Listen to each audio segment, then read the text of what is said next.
Tracer quelques lignes droites autour d'une fourmi peut suffire à bloquer son chemin. Si vous tracez un cercle autour d'elle, elle se retrouve prisonnière et ne peut plus s'en échapper. Enveloppant un peu de lessive de chez grand-mère dans un mouchoir en papier, puis en frottant sans cesse au sol avec la pantoufle de papa, il suffit ensuite de souffler légèrement et le mouchoir s'enflamme spontanément. Placez un verre rempli d'eau devant une jeune fille et elle se tourne soudainement. Par amour. C'est le principe de la réfraction de la lumière.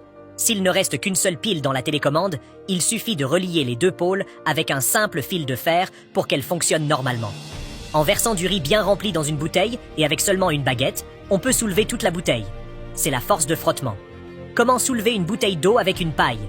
Il suffit de plier la paille au tiers de sa longueur, et grâce à la stabilité du triangle, vous pouvez la soulever.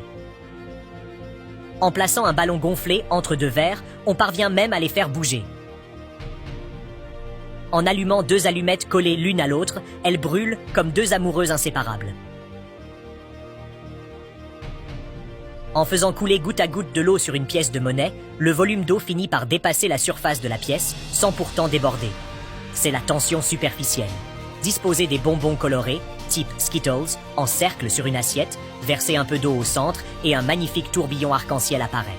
Coupez la tige d'une rose blanche en 4 et placez chaque partie dans de l'eau teintée de couleurs différentes. Après un moment, vous obtiendrez un superbe bouquet de roses multicolores. En pliant plusieurs fois une feuille A4, et en frottant rapidement le côté ouvert, la canette de soda peut même s'ouvrir toute seule. Versez un peu d'alcool dans une bouteille, la retournez et la placez au-dessus d'une bougie. Vous maîtrisez le tour spectaculaire du dragon qui boit l'eau. Cassez une allumette, l'enrouler avec un bâtonnet dans du papier aluminium, aplatir le bout et la placer sur une rampe de lancement. En l'allumant, vous simulez un lancement de fusée.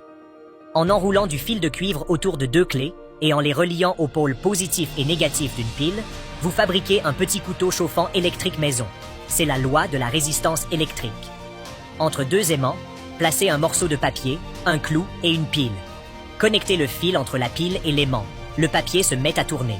C'est ainsi qu'on comprend le principe simple du moteur électrique.